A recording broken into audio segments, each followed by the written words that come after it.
Good day, folks. This is Greg Judy, Green Pastures Farm. Cows are going on to some beautiful green grass. This may be the best paddock we've turned them into yet, as far as being recovered. A160. That's the lead cow. She's usually the one that is in the lead, and she's upset because she wasn't. We're doing a road move here. They're coming straight across the road. It's not going to take over probably 1 minute. Well, this is a quick one. We're about an hour late tonight. We were actually over doing some guard dog and sheep chores, and so we're an hour late. And the cattle are letting us know it. Man, they're booking across here. It's nice though, because it's past the time that people come and get off work. So we're about 30 minutes past that, so you shouldn't see any vehicles tonight to block. It's just a gorgeous evening. It's windy, of course. You can probably tell that by the video. And that's it. 304 head came across there in about 45 seconds. These heifers at the back, there's those two that we bought, that one and that spotted one. There's a really pretty red one up there and that solid black one. They're always together within 20-30 feet of each other. We got some cutting to do. That's all corner posts. People keep hammering me about corner posts. I just haven't had time to get them cut. Too many other things going on.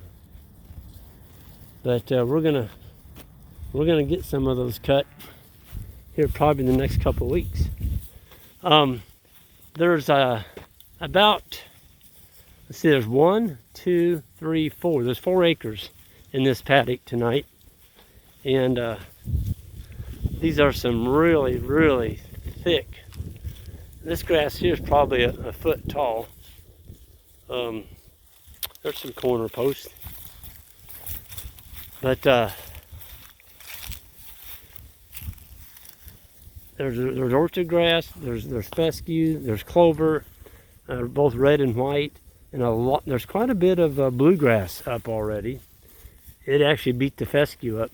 But man, this is a beautiful sight. My goodness, cows, the hair coats look rough coming out of winter, but they're gonna slick off. Some's got some bare spots from the lice and rubbing on trees and such, but Mother Nature will take care of that in about 8 to 10 days with a good hot sun. Man, this is just awesome. Just awesome.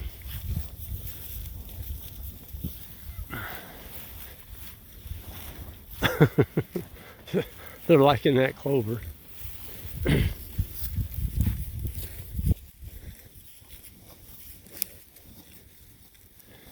You can almost see the weight going on them, you know, when they're in grass like this.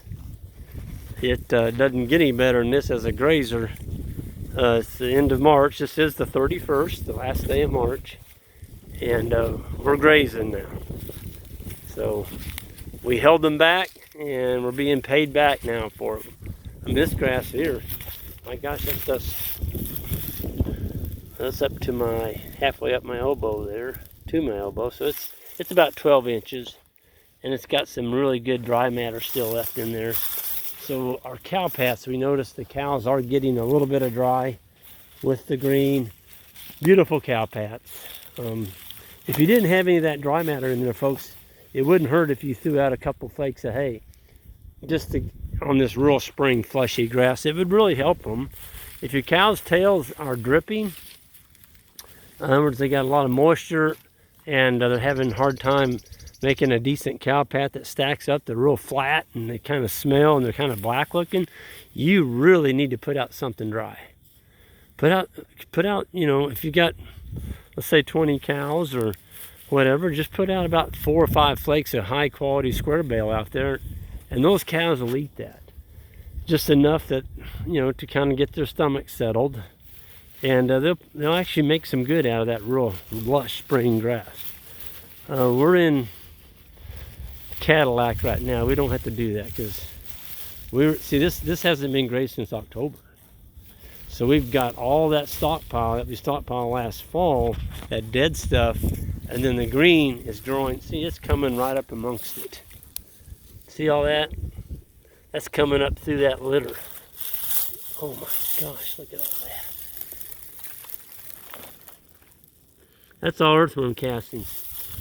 My goodness, just solid earthworm castings. Nuts.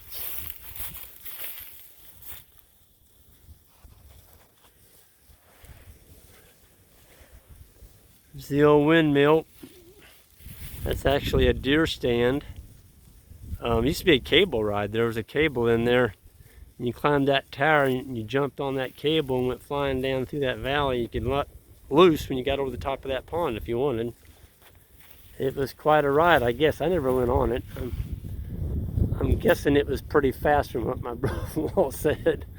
But we did have deer. I've had deer hunters. I've hunted out that stand, and it's cold up there on a November morning. I'm gonna tell you that.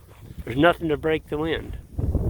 Got to tell you a quick story about that deer stand though. I had a fella hunting out of that, and it was probably, I don't know, 3 below zero that morning, so the ground was froze good, and he thought he saw something. He had his rifle leaning against that rack up there, that guard, and he had his binoculars, and he saw something, so he went to reach for his rifle, and when he did, it took off. It fell off that platform up there, and it came flying down to the ground.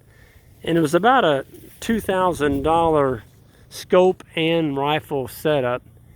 And it went through all that steel, and it never hit anything till it hit the ground. And it went in the ground barrel first. Never hit any of that steel frame. But in mind, it broke the scope off on the first flip off that platform up there. Anyway, he came down out of his stand, and that barrel was drove in the ground about 4 or 5 inches, and he went and cleaned the barrel out and resighted it in, and he was good to go. But he's pretty lucky. Lucky it didn't go off or something, you know. Man, gotta be careful when you're hunting. Gotta be careful.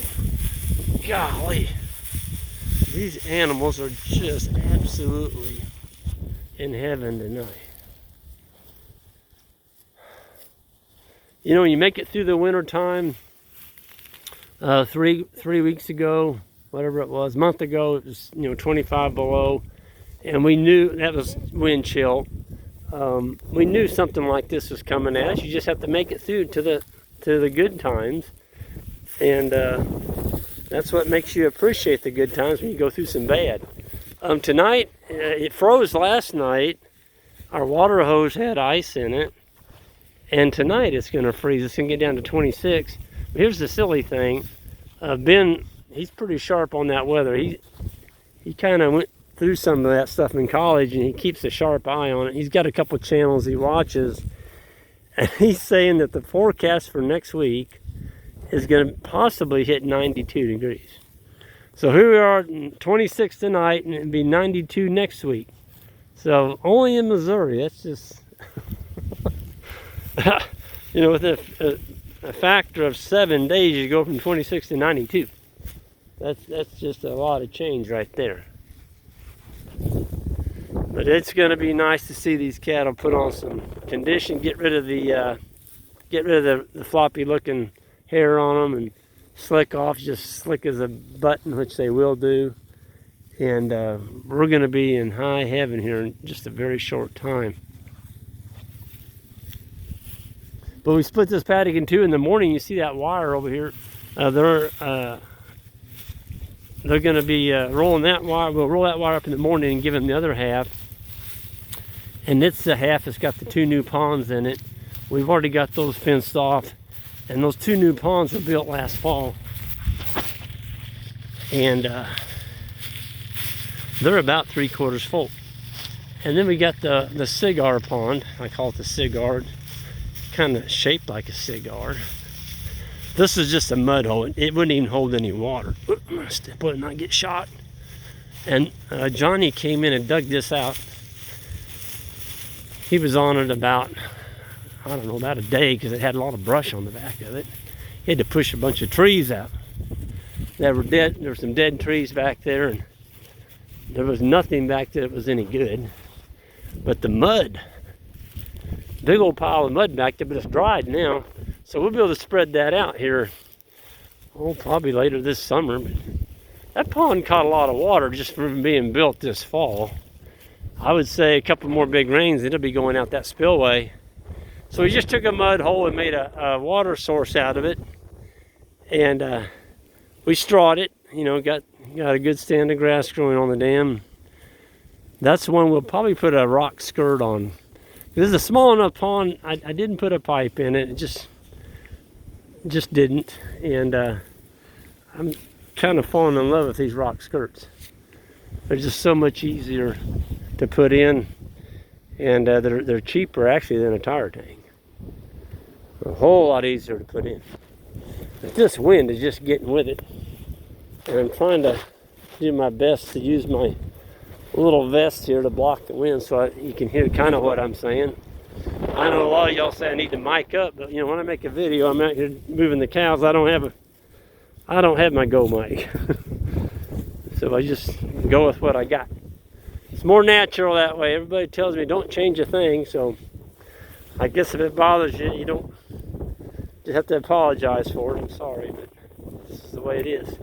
I'm going to go ahead and sign off of here on a beautiful, cool March night, the last day of March.